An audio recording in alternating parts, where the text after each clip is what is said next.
Ang walang kapantay na martial god, unang yugto. Kabanata 2146, isa pang taya. Huang Shi, dahil nasa sabik na ang lahat. May dapat kang gawin. Ipakita sa amin kung gaano ka katatag. Sino ang mas magaling sa pagitan ng mga alchemist ng Godly Clouds at ng mga alchemist ng Red Clouds na mga inapo rin ng mga hari? Mapilit na sabi ni Lei Dongtian. Gusto niya talagang magduel ang dalawang ito. Ngayong napakaraming malalakas na cultivator ang naruroon, hindi na siya mapakali. Hindi na ito sa pagitan ng dalawang grupo ng mga tao, ito ay tungkol sa mga inapo ng dalawang hari mula sa Godly Clouds at Red Clouds. Ito ay tungkol sa alchemy at paglilinang. Ang mga henyo sa tuktok ng Huangqi layer ay nagtipon doon, kailangang may mangyari. Si Jiuling Huang ay mukhang kalmado at kalmado gaya ng dati, na parang walang nangyari.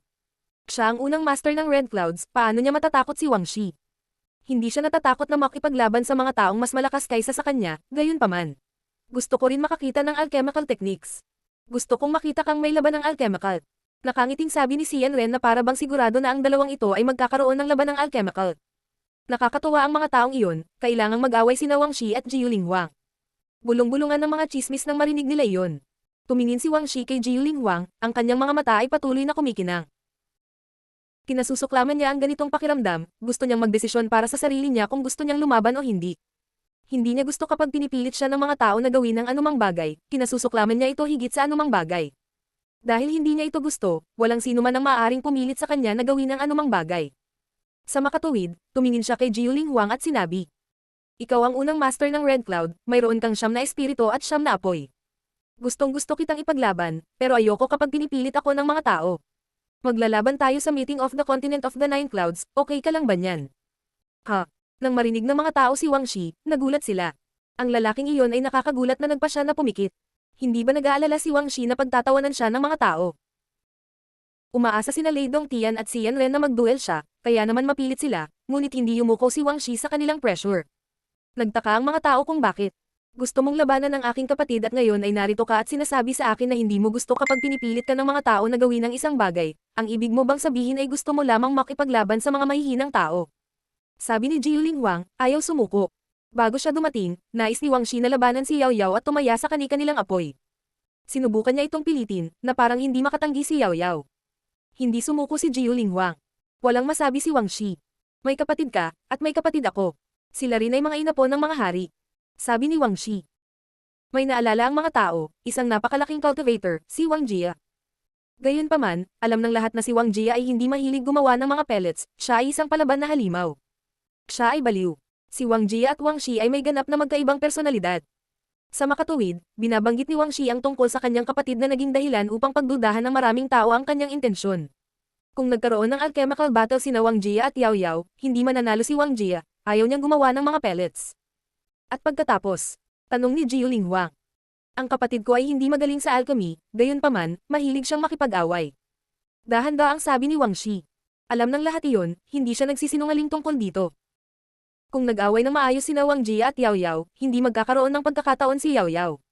At kahit nanalo siya, hindi ito nakakagulat at sa gayon ay walang maluwalhati. Hindi umimik si Jiuling Huang, hinintay lang niyang magpatuloy si Huang Shi.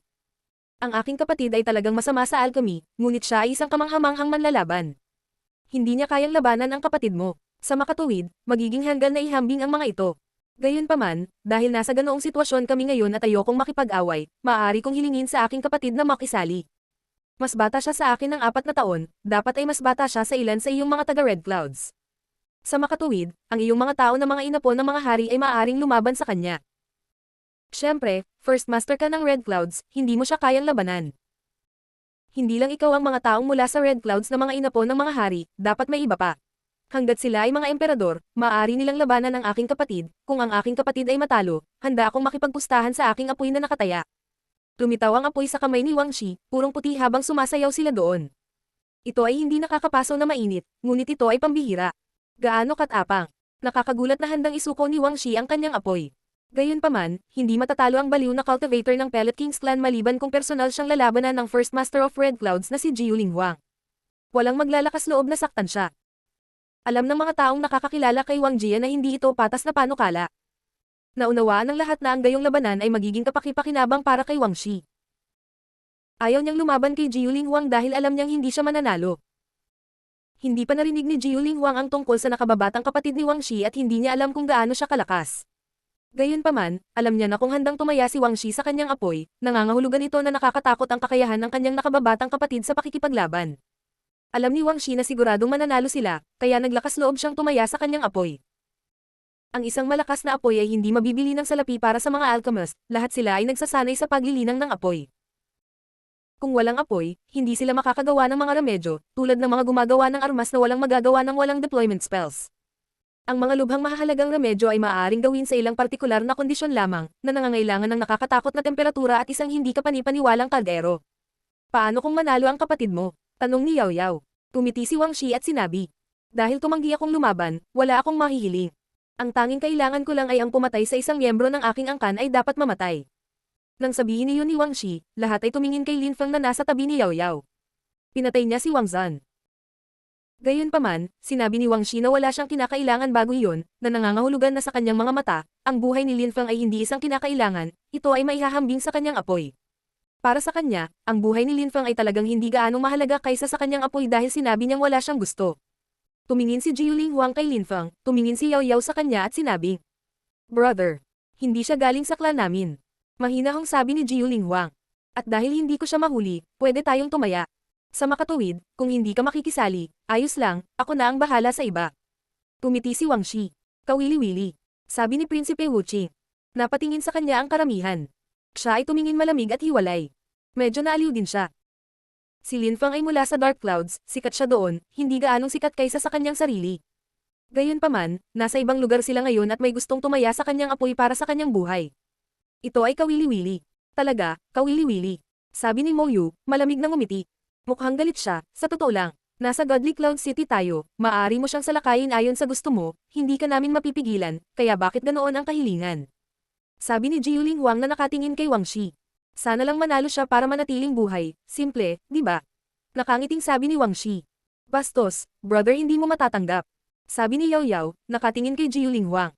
Nanatiling tahimik si Lin Feng. Napatay niya si Wang Sheng, halatang hindi ito sapat. Hindi ba siya makapagpahinga bago ang pagpupulong ng kontinente ng siyam na ulap? Tanggapin mo, sabi niya kay Jiuling Huang. Si Jiuling Huang ay mukhang natuwa at sinabi kay Lin Feng. Sigurado ka ba? Hindi ako sigurado kung mananalo tayo. Sa totoo lang, malamang matatalo tayo. Hindi kita hahayaang magdesisyon ng kahit ano pagdating sa buhay ko. Ipaglalaban ko ang sarili ko. Mahinahong sabi ni Lin Feng. Nagulat si Jiuling Huang. Nanatili siyang tahimik ng ilang segundo at saka tumango at ngumiti. Dahil wala kang pakialam, hindi ako tatanggi. Si Yao Yao ay nanalo ng pellet para sa akin. Kung manalo ako, ang apoy na iyon ay para kay Yao Yao. Sabi ni Lin Feng.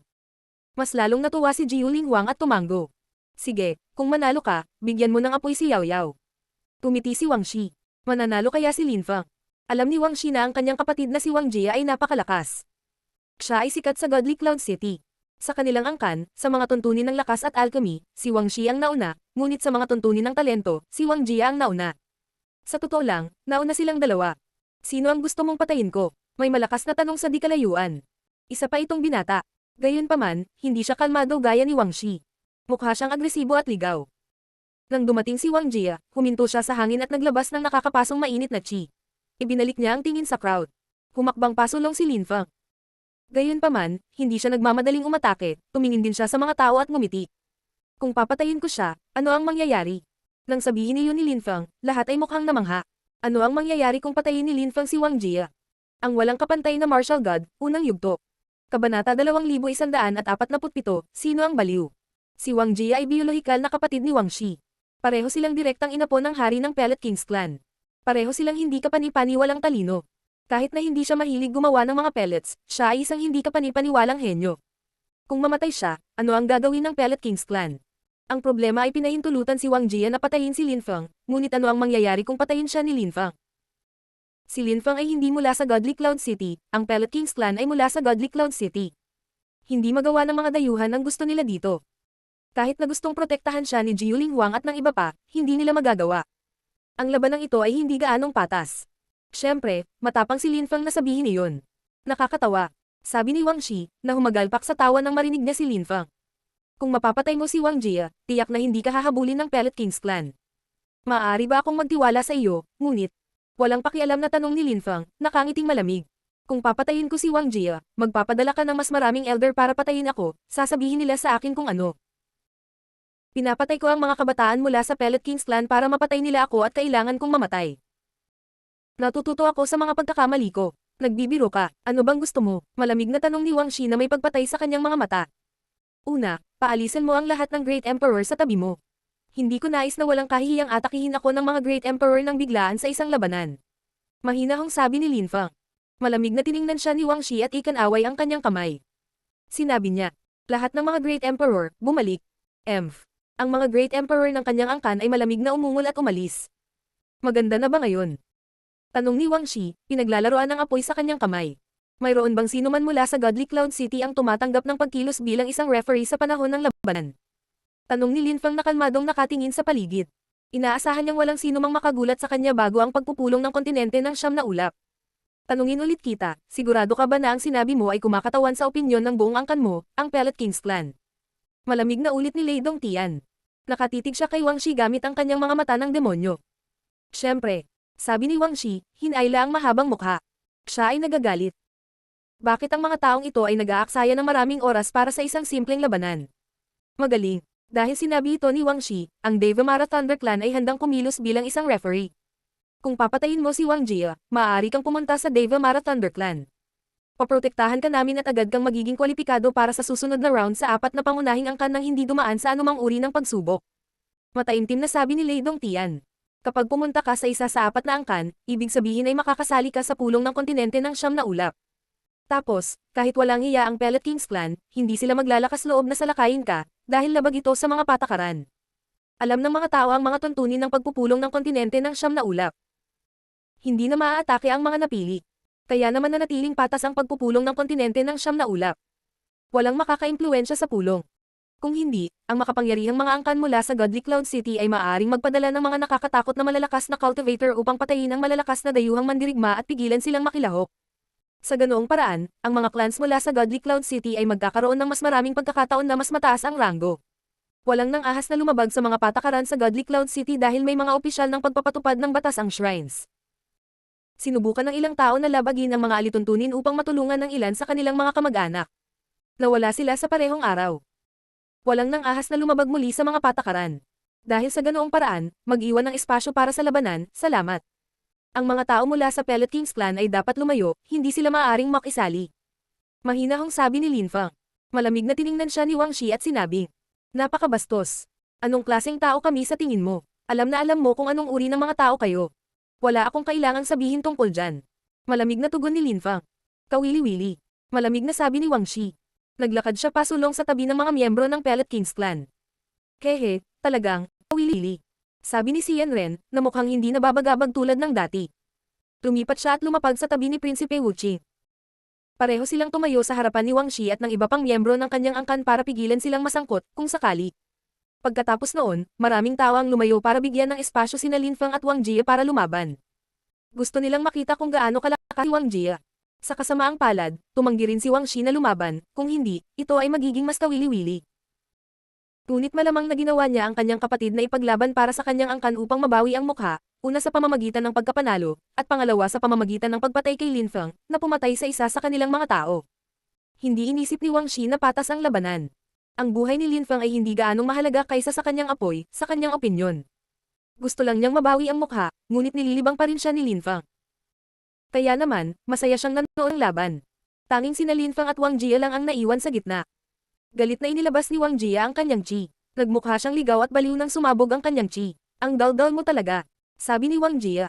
Hindi siya ganoon kamature, kaya kapag mukhang galit siya ay nakakatawa, ngunit ang kanyang chi ay kahanga-hanga pa rin habang umaalog ang lupa.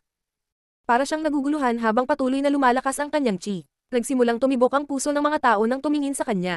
Gaano kalakas, napakalakas niya. Walang nang ahas na hamanin siya narinig ko. Bulong ng isang tao. Sa sandaling iyon, napapalibutan si Wang Jia ng nakakatakot na apoy. Mukha siyang Diyos ng apoy. Umuungot. Galit na galit niyang sigaw, ang mga bolang apoy na bumaril patungo kay Lin Feng. Naramdaman ni Lin Feng ang lahat ng apoy na gumagalaw patungo sa kanya. Pinagsama-sama niya ang isang nakakatakot na layunin ng sword sa kanyang mga daliri. Ang mga maliwanag na ilaw ay kumikinang at naging mga light beam na bumagsak sa mga bolang apoy. Kasabay nito, umaban si Wang Jia, umaalingaw na nagsimula habang nagsasalpukan ang kanilang mga aura. Napapaligiran siya ng apoy, nagliliyab ang hangin sa paligid niya. Ito ay tulad ng isang Diyos ng apoy na itinapon ang kanyang sarili kay Lin Feng, at ang kanyang lakas ay maaaring sirain ang lahat sa kanyang paraan. Ipinagpatuloy ni Lin Feng ang pag-condense ng sword intent sa kanyang mga daliri. Kasabay nito, nag-condense siya ng fire cosmic energy sa kanyang kamao. Ang apoy ni Lin Feng ay naging paputok, naglalaman ito ng mga kulog at mga ilaw ng demonyo. Nagtipon ito sa isang kakaibang bola na naglalaman ng lahat ng uri ng mapang Apeng Chi. Anong lalaki? Gusto niyang makabangga si Wang Jia, at alam niya ang ilang uri ng cosmic energies. Nagbulungan ng mga tao nang makita nila ang paggalaw ni Lin Feng. Isang dambuhalang fire giant ang lumipat patungo kay Lin Feng, umuungal habang ito ay nasusunog. Ang kamao ni Wang Jia ay hindi pa nakakarating kay Lin Feng, ngunit tila na-absorb na siya nito. Mamatay. Galit na sigaw ni Wang Jia, bumubulusok ang kanyang lakas. Patuloy ang pagsabog ng hangin sa paligid niya. Nagsimula na ring sumulong si Lin Feng. Sa kanyang itim na Thunder Fire Sword na kamao kasama ng kanyang pisikal na lakas, kumbinsido si Lin Feng na tiyak na makakabangga niya si Wang Jia. Nang magkita ang dalawang mandirigma, isang nakakatakot na apoy na hugis kabute ang sumugod sa kalangitan. Kasabay nito, isang light beam ang bumaril sa langit. Ang temperatura ay agad na tumaas ng husto, at ang mga nanonood ay biglang nagsimulang pawisan. Ginamit nila ang kanilang lakas para harangin ang init. Nawala si Wang Jia. Nagpatuloy si Lin Feng sa paghabol sa kanya. Ano? Ang lakas niya ay mas nakakatakot kaysa kay Wang Jia. Paano ito posible? Ang mga miyembro ng Pellet Kings Clan ay lahat ay namangha, ang kanilang mga mukha ay nanlamig sa pangit na mga ekspresyon. Ang kanilang baliw na maliit na cultivator na may nakakatakot na pisikal na lakas ay inaapi. Si Wang Shi ay mukhang hindi magandang tingnan. Hindi siya makapaniwala sa kanyang mga mata. Si Lin Feng ay napapalibutan ng siyam na nakasisilaw na dragon lights na malakas na nanginginig. Gumalaw siya na parang hangin at sabay nilabas ang sword intent. Mukha siyang galit na Diyos ng kamatayan. Mas lalo siyang nagmukhang baliw kaysa sa baliw nilang bata. Mamatay. Sabi ni Lin Feng. Tumapag siya sa harap ni Wang Jia at isang nakakatakot na sinaunang mapanglo na lakas ang bumagsak kay Wang Jia, na umungal ng mapang hamon. Itinaas niya ang kanyang kamao, mabigat sa lakas ng apoy, ngunit tunog ng kaluskos, na parang nadurog ang kanyang mga buto. Galit na sigaw ni Wang Jia, ang kanyang chi ay tumataas sa kalangitan. Napagtanto ng maraming tao sa karamihan na siya ay nasusunog at nagmukhang isang higanteng apoy. Pinakawalan niya ang kapangyarihan ng Dao. Tumitaw din ang ilang paso sa katawan ni Lin Feng. Kakaiba ang kapangyarihan ng Dao. Ang Dao na iyon ay nilikha gamit ang apoy. Ang lupa at langit ay yumanig sa paligid ni Lin Feng. Gayunpaman, anuman ang kapangyarihan ng kanyang kalaban sa Dao, gusto siya ni Lin Feng na apihin. Kumalat sa hangin ng mga dagandong, ginamit ni Wang Jia ang kapangyarihan ng Dao sa kanyang sariling katawan upang maging isang mapanakop, matatag na higanteng apoy. Patuloy na sinuntok siya ni Lin Feng nang walang tigil. Ang mga epekto ay patuloy na nagpang-inag sa lupa at langit. Patuloy na nasisire ang apoy na katawan ni Wang Jia. Sa wakas, nakabitin ang kanyang mga braso, at nakaramdam siya ng kawalan ng lakas. Lalong bamigat ang kapaligiran. Blanca ang tingin ng mga tao sa pinangyarihan. Anong klaseng explosive strength iyon? Sino ba talaga ang baliw doon? Sa wakas, galit na umungal si Wang Jia sa huling pagkakataon. Nanginginig ang mga miyembro ng Pellet Kings Clan. Hindi. Namutla ang mukha ni Wang Jia. Hinampas ni Lin Feng si Wang Jia at ibinagsak siya sa lupa, pagkatapos ay bumagsak sa kanya at sinuntok muli ng marahas, hindi siya binigyan ng oras para tumulo. Parami ang mga sugat at dugo na lumitaw kay Wang Jia, tila naghihintay siya ng kamatayan. Tumigil ka, paputok na sigaw ni Wang Shi. Ang kanyang mukha ay nakamamatay na mapatla. Hindi niya akalain na mangyayari ang ganoong bagay. Akala niya ay hindi na niya kailangang makisali, akala niya ay madaling mananalo ang kanyang kapatid. Sinabi ko na sa iyo, alam na alam mo kung anong uring mga tao kayo, ipapakita mo sa lahat kung anong uring mga tao kayo.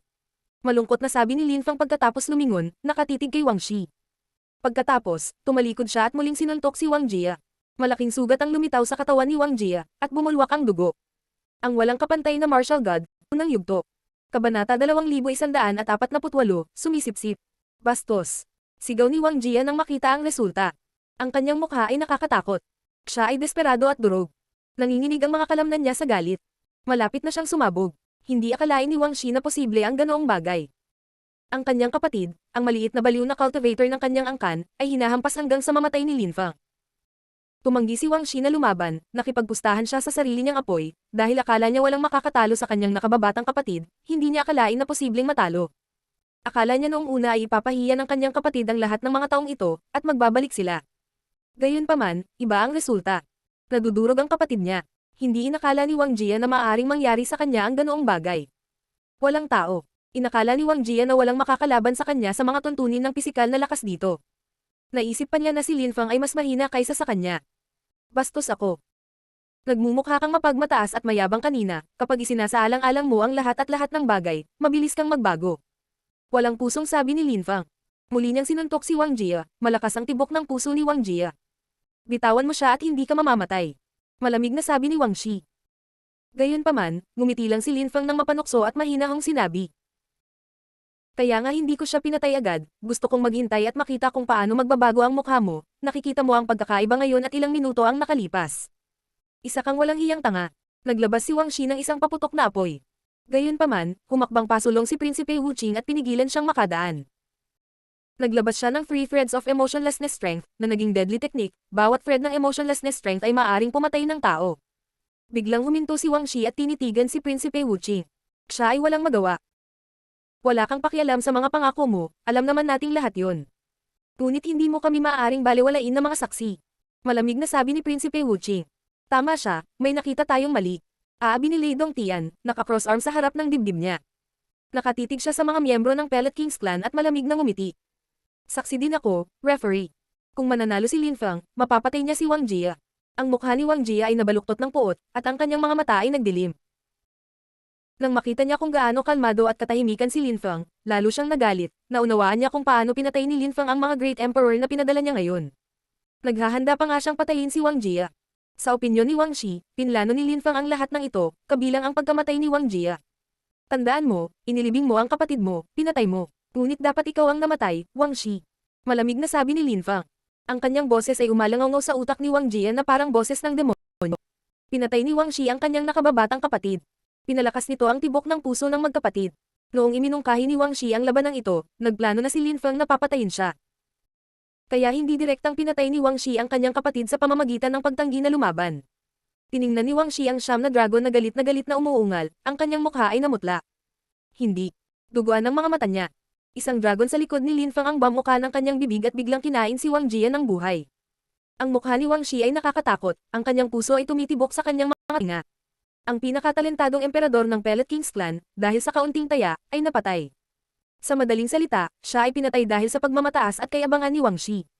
Ngayon lang siya nagsisisi. Desperado si Wang Shi, ngunit huli na ang lahat at si Wang Jia ay nawala sa kanyang paningin. Mamamatay ka, tumili na sigaw ni Wang Shi. Gayunpaman, malamig na ngumiti si Prince Wu Qing at tumingin kay Wang Shi. Nakakaawa ka at katawa-tawa. Dahan-daang lumingon si Wang Shi at tinitigan si Prinsipe Wu Qing. Siya ay ripalang sa galit. Sa pagpupulong ng kontinente ng Siyam na Ulap, magkakaroon ng maraming mga henyo mula sa lahat ng dako sa kontinente ng Siyam na Ulap. Bukod sa First Master of Godly Clouds, ilang henyo na ba ang narinig mo? Paano ka makakakilos ng mayabang? Hindi mo alam kung sino dapat ang mga kalaban mo. Naglakas loob kang kumilos ng mayabang, sa palagay mo ba ay magiging unang guro ng makajos na ulap? Tinuya siya ni Prinsipe Wu Qing. Pagkatapos, lumingon siya at tumingin kay Lin Fang. Malamig siyang ngumiti at sinabi. Isipin mo kung ikaw ang unang guro ng madilim na ulap, at kung ganoon kayabang kapag kaharap ang isang taong mas malakas kaysa sa kanya. Malamig na sabi ni Wu Qing, ang kanyang mga salita ay tumatagos sa eardrums ni Wang Shi na parang matatalim na espada. Naniniwala ang unang emperador ng Pellet Kings clan na si Jiuling Wang ang tanging taong makakalaban sa kanya. Noong nakipag-ugnayan na si Lin Fang kay Jiuling Wang at sa iba pang mga tao mula sa Red Clouds, hindi siya mahalaga sa simula, ngunit alam ba niya kung gaano kalakas si Lin Fang sa simula? Alam ba niya kung anong uri ng relasyon mayroon sina Lin Fang at Jiuling Wang? Wala siyang alam sa lahat. Umasa lamang siya sa kanyang mga opinyon para makapagdesisyon. At ang resulta ay trahedya. Nakipagpustahan siya, na nakataya ang buhay ng kanyang nakababatang kapatid. Pinabayaan niya ang lakas ng kalaban. Kung gaano katanga, gaano kamangmang. Gayunpaman, hindi pa tapos. Si Jiuling Wang ay bumangon sa hangin, humarap sa kanya at simpleng sinabi. Apoy. Mukha siyang kalmado at pantay, ngunit ang boses na iyon ang nagpang-inag kay Wang Shi sa takot at pagsisisi. Gaano katanga, gaano nakakahiya. Gayunpaman, hindi siya pinahintulutang kalimutan na nangako siyang isusuko ang kanyang apoy. Anong trahedya? Patay na ang kanyang kapatid, ang pinaka-talented na binata sa kanilang angkan. At ngayon ang kaaway ay iniunat ang kanyang kamay at naghihintay para sa pagnakawan. Napakalupit. Gayunpaman, nakipagpustahan siya kay Jiuling Wang. Hindi kailangang isaalang-alang ni Jiuling Wang ang kanyang kalooban. Si Jiuling Wang ay hindi maaaring magkaroon ng habag, hindi siya malungkot o galit na galit tulad ni Wang Shi. Kaya naman, pinuntahan siya ni Jiuling Wang nang walang pag-aalinlangan. Gusto niya ang apoy. Pakiramdam ni Wang Shi ay para siyang nasugatan at may nagbuhos ng asin sa sugat. Bago dumating si Jiuling Wang, hinamon ni Wang Shi si Yao Yao, kaya hindi naging maawin si Jiuling Wang. Napaawang ang bibig ni Wang Shi. Ang kanyang mukha ay binaluktot ng bangis at puot. Ang mga miyembro ng Pellet Kings clan ay lumapag sa tabi niya, lahat sila ay galit na galit. Ngunit walang pakialam ang kanilang mga kaaway. Sa kanila, talo lang ang mga miyembro ng Pellet Kings clan. Kung nanalo ang mga miyembro ng Pellet Kings clan, pinatay nila si Lin Feng ng walang puso. Dahil tumaya ka, huwag kang kumilos ng ganyan, ginagawa mo lang ang katangahan mo ngayon. Walang pakialam na sabi ni Xian Ren. Dahil si Wang Shi ang nagmungkahi ng taya, kailangan niyang kontrolin ang kanyang sarili, dapat ay inasahan na niya ang mga kahihinatnan. Itinaas ni Wang Shi ang kanyang kamay at pinakawalan ang kanyang apoy. Lalo siyang nagalit ngayon. Tiningnan niya si Jiuling Huang na may pagpatay sa kanyang mga mata. Tumiti si Jiuling Huang at kinuha ang apoy. Kumislap ang kanyang silweta at pumunta siya kay Yao Yao. Ibinigay niya ito sa kanya at sinabing, dahil gusto ng kaibigan mong ibigay sa iyo ang apoy, kunin mo. Hehehehe. Tumanggo si Yao Yao at tumingin kay Lin Feng. Salamat, Brother Lin Feng. Bata, tinulungan mo akong makakuha ng pellet. Nakangiting sabi ni Lin Feng. Ang kanyang siyam na dragon ay nagpapakita pa rin sa kanyang likuran, na mukhang mabangis. Dapat tayong pumunta, sabi ni Lei Dongtian sa di kalayuan. Pagkatapos, tumalon siya at lumapag sa tabi ni Lin Feng. Tumanggo si Lin Feng. Ang labanan ay napakaikli, ngunit mayroon pa ring napakalakas na cultivator mula sa Pellet Kings clan sa paligid. Kailangan nilang umalis sa lalong madaling panahon, lalo na't ang mga Great Emperor na umalis noon ay maaaring bumalik anumang oras. Malaki ang naipon ni Lin Feng sa kanyang mundo ng mga espiritu, hindi siya kailanman naniwala sa mga patakaran at pangako. Ang lakas ay isang tuntunin. May napagkasunduan sila, ngunit kung papatayin nila si Lin Feng, ano? Kung namatay si Lin Feng, wala nang ibang mahalaga para sa kanya. Sa makatuwid, palaging gumagawa ng mga desisyon si Lin Feng na isinasaalang-alang muna ang lakas at kapangyarihan. Isang malakas na hangin ang nagsimulang umihip.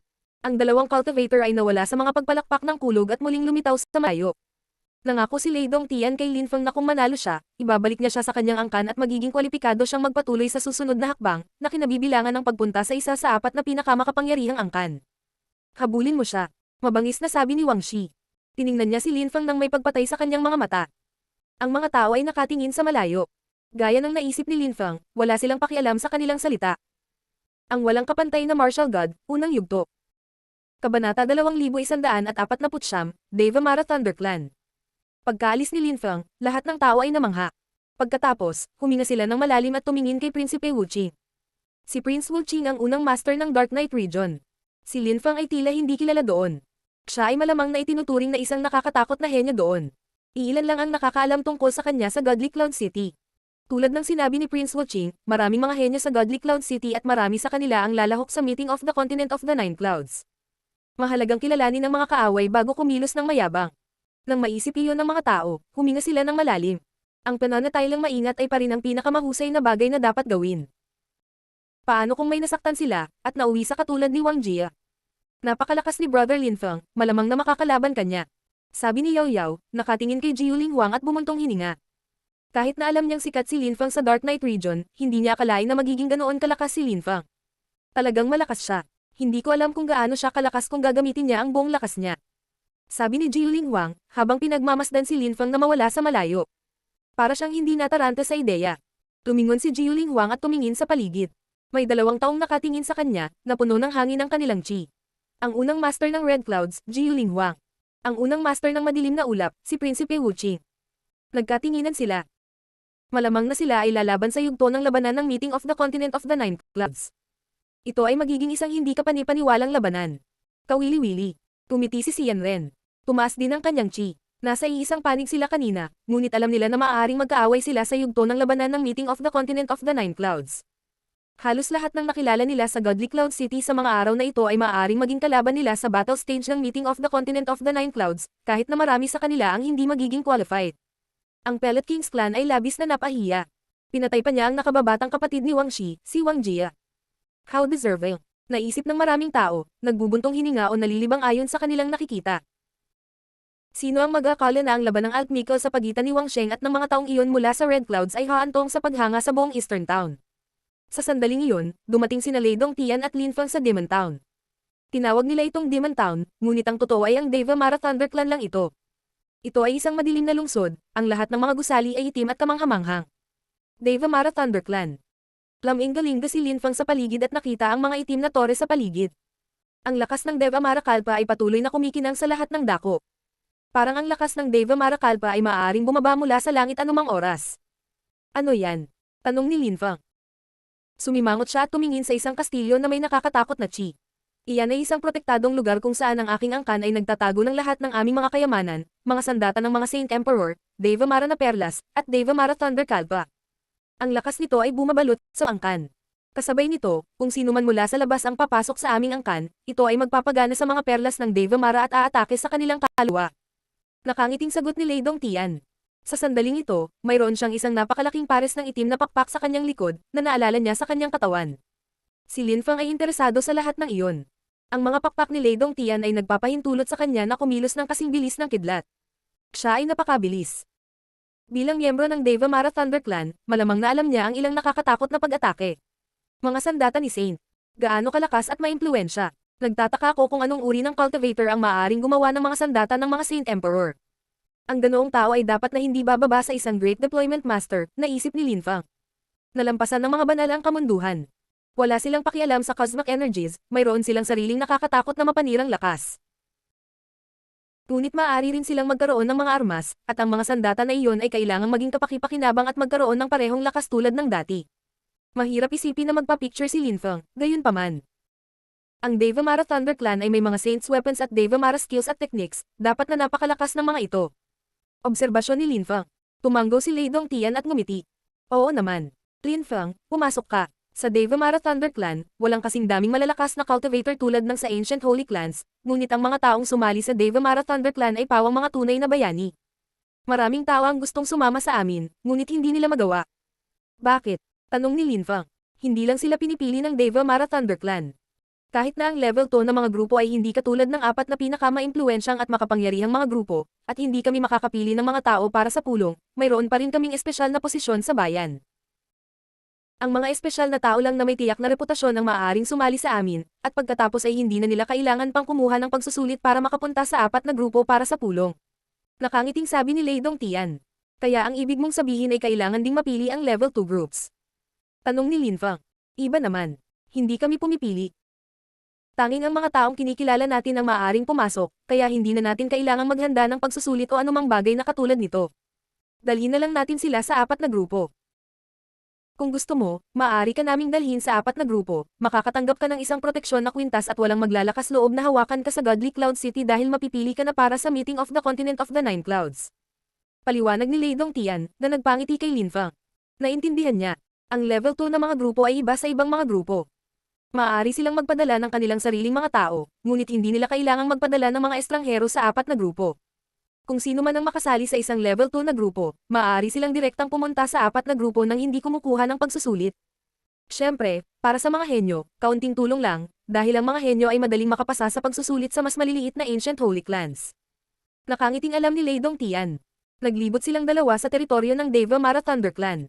Isa itong napakalaking angkan, at may lakas ng demonyo sa paligid. Sa di kalayuan ay isang malaking madilim na kuta na napapalibutan ng lakas ng Deva Mara Kalpa. Kung gagamitin ko ang Kalpa Indestructible Deva Mara skill ko doon, iniisip ko kung gaano kalakas ang Deva Mara Kalpa strength. Naisip ni Lin Feng. Ang Deva Mara Thunder Clan ay ang lumikha ng Kalpa Indestructible Deva Mara skill. Mayroon din silang buong kakayahan at marami sa kanilang mga tao ang nakabisado nito. Natanggap nila ito mula sa kanilang mga ninuno. Papatayin ba nila siya kung alam nilang pinag-aralan niya ito? Pinangunahan ni Lei Dongtian ang daan upang makapagpatuloy sila ng walang hadlang. Si Lei Dongtian ang unang emperador ng kanyang henerasyon, at may mataas na katayuan sa lipunan. Napakabilis, nakarating sila sa harap ng malawak na madilim na kuta. Brother Lei, bumalik ka na.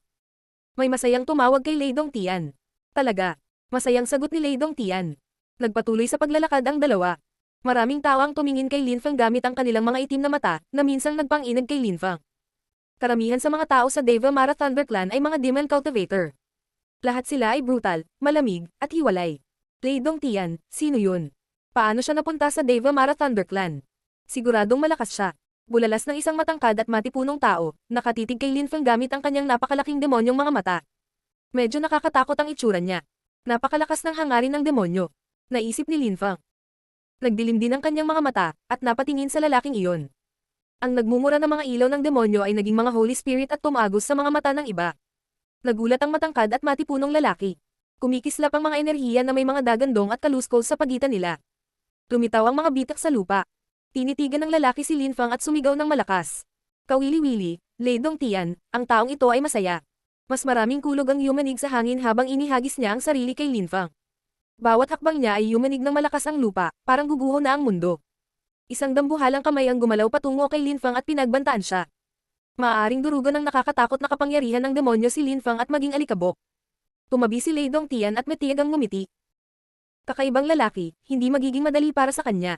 Nakita niya ang lakas ni Linfang, nadurunch nito ang maliit na baliw na cultivator ng Pellet Kings clan. Pinagsama ni Linfang ang nakakatakot na mga ilaw ng demonyo sa kanyang kamao at sinuntok. Ang mga tunog ng pagkabasag at pagsnap ng staccato ay kumalat, at ang dambuhalang tao ay itinulak pabalik. Nanginginig ang makapal at malalakas na braso ng cultivator. Naramdaman niya ang pagkadurog ng kanyang mga buto. Ang walang kapantay na martial god, unang yugto. Kabanata 2150, kaibigan. Ang malaking tao ay natigilan at tinitigan si Linfang ng pipi saglit. Sumigaw siya. Mabuting bata. Mas malakas ka sa akin. No wonder dinala ka ni Lei Dongtian sa clan. Pagkatapos, pinagpag niya ang kanyang mga bisig, kumikinang ang mga ilaw ng demonyo, at isang kaluskos ang narinig nang magsimula siyang gumaling. Nagsimulang manginig ang hangin. Maraming tao ang tumingin kay Linfang. Lei Dongtian, sino siya? Sinaktan niya ang kaibigan namin. Ang kanyang pisikal na lakas ay hindi kapanipaniwala. Taga-Godly Cloud City ba siya? Siya ay may katulad na lakas sa iyo, tila. Tulad ng inaasahan, talagang nakakatuwa ang sitwasyon kapag papalapit na ang meeting of the Continent of the Nine Clouds. Kamakailan, dumating ang isang nakakatakot na deployment spellcaster. Ngayon, isang cultivator na may monumental na pisikal na lakas ay narito. At nandyan din ang babaeng iyon. Malakas siya at maganda. Pero sa Devamara Thunder Clan, meron na tayong mga nakakatakot na malalakas na tao. Sabi ng isang binata na may patas at malinis na mukha. Nang marinig siya ng karamihan, tumanggo sila. Sa katunayan, ang pagpupulong ng kontinente ng Siyam na ulap ay hindi pa nagsisimula. Ngunit masigla ang kapaligiran sa Godly Cloud City. Maraming malalakas na cultivator ang nagtipon dito. Lei Dongtian, hindi ba dapat may kompetisyon ngayon ang dalawang boring na alchemist clans? Sino ang nanalo? Nagpunta ka upang manood, ngunit sa totoo lang ito ay isang grupo ng maliliit na tao. Ang mga talagang malalakas na cultivator ay hindi pa nagsisimulang lumaban. Tanong ng isa pa sa kuta. Isang dosenang tao ang biglang lumitaw sa kanilang paligid. Lahat sila ay mukhang hindi kapanipaniwala, at may iba't ibang uri ng lakas. Matiyag ang ngumiti si Lei Dongtian at sinabi sa mga tao. Kung sinabi ko sa inyo ang nangyari ngayon, magsisisi kayo na hindi kayo pumunta. O, sabihin mo sa amin. Una, patungkol sa alchemical competition. Ang mga cultivator mula sa Pellet Kings clan ay natalo laban sa mga cultivator mula sa Red Clouds. Binugbog ng isang batang babae si Wang Sheng. Pero hindi pa tapos. Nagpakita si Wang Shi. Nagpakita si Wang Shi. Napakawalan Jia. Siya ang unang binata ng Pellet Kings clan, gusto ba niyang ay bully ang batang babae? Kaya pinahiyan niya ang mga cultivator mula sa Red Clouds. Hindi pa ako tapos. Tumiti si Lei Dongtian. Lumapot ang kapatid ng batang babae, hulaan mo kung sino siya. Ang lahat ay nakikinig ng mabuti, ang pananabik ay hindi mabata, ngunit si Lei Dongtian ay sadyang naguguluhan. May nagtanong ng diretso. Sino? Jiu Linghuang. Unang guro ng Red Clouds, Jiu Linghuang. Maraming nakasimangot, ngunit kumikinang ang kanilang mga mata. Ang isa sa kanila ay dahan-dahang nagsabi. Ang unang guro ng Red Clouds at ang unang binata ng Pellet Kings clan ay nakipaglaban at namiss ko ang labanan, sayang. Hindi, nagpakita rin sina Prince Wuqing at Xian Ren mula sa Holy Mountain. Patuloy ni Lei Dongtian, tumatawa. Ang lahat ay nalungkot na napalampas ito. May nagsabi, Lei Dongtian, itigil mo ang pagiging pa-suspense, sabihin sa amin ang buong kwento. Hehe, tumawa si Lei Dongtian. Tumanggi si Wang Shi na lumaban kay Jiu Linghuang o magkaroon ng kompetisyon sa alchemical. Pinalaban niya si Wang Jia, ang manlalaban ay maaaring kahit sino maliban kay Jiu Linghuang. Sa wakas, may nagboluntaryo at pumatay kay Wang Jia. Pinatay si Wang Jia. Huminga ng malalim ang mga tao. Alam nilang lahat kung sino si Wang Jia. Gusto nilang malaman kung sino ang gumawa ng ganoong bagay. Nakakapangahas. May pumatay kay Wang Jia, napakalakas niya. Sa mga taong iyon mula sa Red Clouds, sino, bukod kay Jiu Linghuang, ang maaaring pumatay kay Wang Jia? Siguradong hindi siya bibitawan ng Pellet Kings clan. Siyempre, kaya hinabol nila kami hanggang ilang minuto ang nakalipas. Tumiti si Lei Dongtian. Ang mga tao ay namangha at tumitig kay Linfang na nakatayo sa tabi ni Lei Dongtian. Kawili-wili, pinatay niya si Wang Jia. Haha, hindi katakataka na ang iyong pisikal na lakas ay hindi ka panipaniwala. Natalo pa ako sa iyo. Ngunit ito ay masaya. Gayunpaman, matapang ka, sabi ng malaking lalaki, nakatingin kay Linfang. Naunawaan na niya ngayon ang kwento ni Lei Dongtian. Hindi alam ng mga tao mula sa ibang bansa kung sino si Wang Jia, ngunit kilala siya ng mga tao sa Godly Cloud City. Si Linfang ay napakalakas. Gusto ng mga taong iyon na makita kung gaano kalakas si Linfang. Bakit masaya kayong lahat? Tanong ng isang tao sa sandaling iyon. Isang silweta ang lumitaw sa hangin. Hindi mabilis kumilos ang taong iyon, huminto pa sa ere. Hoy, nandito ka, Yang Xiao. Ang iyong deployment spells ay hindi ka panipaniwala, ngunit ang pisikal na lakas ng taong iyon ay hindi ka panipaniwala din. Dapat may laban ka para ikumpara. Nakangiting sabi ng malaking lalaki. Nang makita siya ni Lin Fang, nagulat siya at malamig siyang tinitigan. Ha? Nakaramdam ng malamig na enerhiya si Lei Dongtian. Ang ngiti ni Yang Xiao ay biglang nanigas sa kanyang mukha. Sinulyapan niya si Lin Fang. Mukhang magkakilala ang dalawang taong ito. Yang Xiao. Sabi ni Lin Fang na nakangiti ng malawak. Nakatakas siya mula sa Celestial Remarkable Deployment Ministry, kaya nakarating siya sa Godly Cloud City sa pamamagitan ng Eastern Town, kaya hindi nakakagulat na si Yang Xiao ay tinahak ang parehong landas. Nang marinig ni Yang Xiao si Lin Fang, ngumiti rin siya ng walang pakialam, ngunit hindi ito natural na ngiti. Brother Mu Fang, nag-alala ako para sa iyo noong nakaraang pagkakataon sa paraiso ng gobyerno ng Gan. Akala ko namatay ka na. Hindi ko akalain na magkikita pa tayo, sobrang saya ko. Tumiti si Yang Xiao. Mu Fang, kapatid na Lin Fang. Tumingin si Lei Dongtian kay Lin Fang. Tumiti si Lin Fang at sinabi. Noong ako ay nasa Celestial Remarkable Deployment Government ni Yang Xiao, ginamit ko ang pangalang iyon. Nakita ko, hindi ko akalain na magkakilala kayo. Oo, mabait siyang kaibigan. Noon, hinabol ako ni Brother Yang Xiao kasama ang isang grupo ng mga Great Emperor para patayin ako. Muntik na nila akong patayin. Maswerte ako, kung hindi, wala ako dito. Nakangiting sabi ni Lin Fang. Hinatak ni Yang Xiao ang mahabang mukha. Nga pala, noong nakaraang pagkakataon, nakakuha ka ng isang mahalaga at mahiwagang kayamanan sa Celestial Remarkable Deployment Ministry, Brother Yang Xiao, ikaw ay napakalakas at may talento. Maaari mong nakawin ang mga alaala ng mga tao at gawin silang sa iyo, pagkatapos ay magagamit mo ang mga alaalang iyon upang malaman ang lakas ng isang tao at gamitin ito para sa iyong sarili. Iyan ay isang nakakatakot na pamamaraan. Kapatid na Yang Xiao, noon, gusto mong lumaban sa akin at nakawin ang aking mga alaala. Tumiti si Lin Fang. Namutla ang mukha ni Yang Xiao. Lahat ay biglang tumingin kay Yang Xiao ng malamig. Bigla siyang natakot. Ang pagnanakaw ng mga alaala ng mga tao ay isang nakakatakot na kakayahan at lubhang mapanganib. At bigla nilang naalala ang isang taong biglang naging tanga. Yang Xiao, kaya mo ginawa. Malamig na nakatingin sa kanya ang lahat. Ilang sandali pa, may biglang naging tanga, at wala nang maalala ngayon. Walang nakahanap ng dahilan ng kalamidad. Gayunpaman, naunawaan ng lahat ngayon. Isang taong kasing delikado nito ang nagtatago sa kanilang palasyo. Kaya niyang nakawin ang mga alaala ng mga tao. Maaari siyang gumamit ng deployment spells para nakawin ang mga alaala at lakas ng mga tao para gamitin ang mga ito para sa kanyang sariling mga benepisyo. Mukha siyang mahinhin at magiliw, hindi siya nakikipagtalo sa mga tao. Kaya si Yang Xiao. Maangin na sabi ni Lin Fang. Lahat ay galit na nakatingin kay Yang Xiao. Hindi nakakagulat na si Yang Xiao ay napakabait-ingat. Ipinakita lang niya sa mga tao kung gaano siya kalakas sa mga tuntunin ng deployment spells, at siya ay magaan at palakaibigan. Ngunit ngayon, kapag naisip nila iyon, maraming tao ang pinagpapawisan ng malamig. Sa kabutihang palad, sila ay napakalakas, kaya't si Yang Xiao ay hindi nang ahas na salakayin sila ng madali. Kung hindi, ang mga kahihinatnan ay masyadong kakilakilabot upang pag-isipan. Brother Yang Xiao, napakalakas mo. Sa iyong partikular na kakayahan, tiyak na nagnakaw ka ng napakaraming matitinding alaala ng mga cultivator.